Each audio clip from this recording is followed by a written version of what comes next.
ሰማሁኝ ያልከኝን ብለኸኛል አሉ ደስተኛ ሆናለች። ከኔ ከለይታ መልኳን አልቀየረች።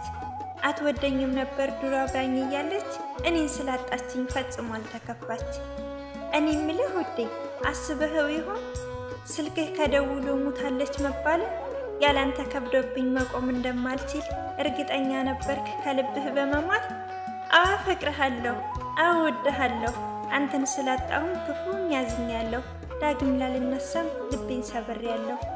ግን አልሞትም እኔ በፍቅር ሰንሰለት እዚህ ቦታ እንዲደርስ እስካሁኗ ዕለት። ፈጣሪ ስለሆን ነፍሴንም ያኖራት እሱ የሰራትን ባንተማ አላጠፋት። አንተ የኔ ካልሆንክ ካልተጻፍክ አብረኸኝ ለመቆም ወሰንኩኝ ሕይወቴን ጠበቅኩኝ። ይበቃሃል በቃ ስሜን አታበላሽ ሙሉ ልቤን ወስደህ አደረከው ግማሽ። ይሄ ይበቃሃል ልብ በል ወዳጄ ባልተፈቀደልህ አትቀመጥ ደጄ ባልተፈቀደልህ አትቀመጥ ደጄ